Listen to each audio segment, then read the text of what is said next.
आप सभी माता बहन भाइयों को जय श्री राधे, जय श्री कृष्णा। आज हम कार्तिक महात्म्य के 14वें अध्याय को सुनेंगे। इससे पहले आप सभी मेरे साथ में बोलिए, हरे कृष्ण कृष्ण कृष्ण हरे हरे, हरे राम राम राम हरे हरे। आइए कार्तिक महात्म्य के 14वें अध्याय को सुनते हैं। नारद जी ने राजा पृथु से कहा, हे राजन, जलंधर को इस प्रकार धर्म पूर्वक राज्य करते हुए देख देवता क्षुब्ध हो गए। उन्होंने देवादिदेव शंकर जी का मन में स्मरण करना आरंभ किया। तब भक्तों की कामना पूर्ण करने वाले शंकर जी ने मुझको बुलाकर देव कार्य की इच्छा से वहां भेजा। शिव जी की आज्ञा से मैं देवपुरी गया। इंद्रादि सभी देवता व्याकुल हो शीघ्रता से उठकर मुझको उत्कंठा भरी दृष्टि से देखने लगे। अपने सब दुखों को कहकर उन्हें नष्ट करने की प्रार्थना करने लगे। हे राजन, मैंने उनकी प्रार्थना स्वीकार कर उन सभी देवताओं को कहा कि मैं सब जानता हूँ, इसलिए अब मैं दैत्यराज जलंधर के पास जा रहा हूँ। ऐसा कहकर मैं देवताओं को आश्वासित कर जलंधर की सभा में गया। जलंधर ने मेरे चरणों की पूजा कर हंसते हुए कहा, हे ब्राह्मण, कहिए आप कहाँ से आ रहे हैं और यहाँ कैसे आना हुआ? मेरे योग्य जो सेवा हो उसकी आज्ञा कीजिए।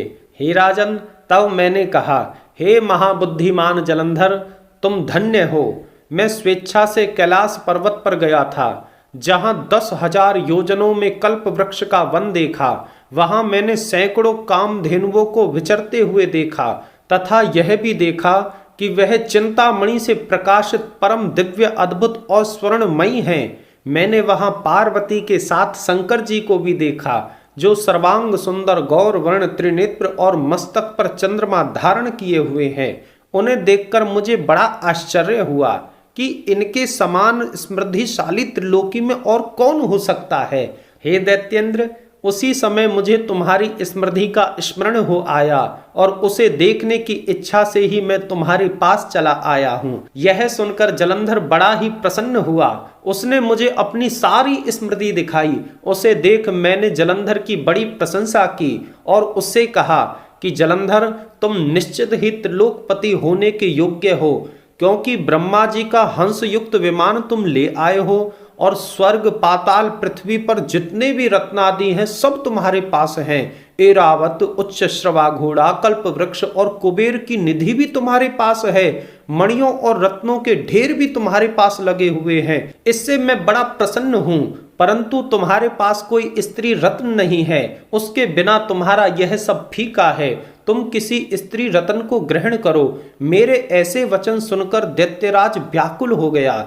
उसने मुझे प्रणाम करके पूछा कि हे प्रभु, ऐसी स्त्री कहाँ मिलेगी जो सब रत्नों में श्रेष्ठ हो? तो मैंने कहा, ऐसी स्त्री तो कैलाश पर्वत में योगी शंकर के ही पास है। उनकी सर्वांग सुंदरी पत्नी देवी पार्वती बड़ी ही मनोहर है। उनके समान सुंदरी संसार में कोई नहीं है। उनके उस रत्न की उपमा तीनों लोक में कोई नहीं कर सकता। हे राजन, मैं इस दैत्य से ऐसा कहकर देव कार्य की इच्छा से आकाश मार्ग से सीधा चला आया। इतना कहकर के आज के 14वें अध्याय का समापन करते हैं। आप सभी मेरे साथ में बोलिए, हरे कृष्ण कृष्ण कृष्ण हरे हरे, हरे राम राम राम हरे हरे। पुनः आप सभी माता बहन भाइयों को जय श्री राधे, जय श्री कृष्ण।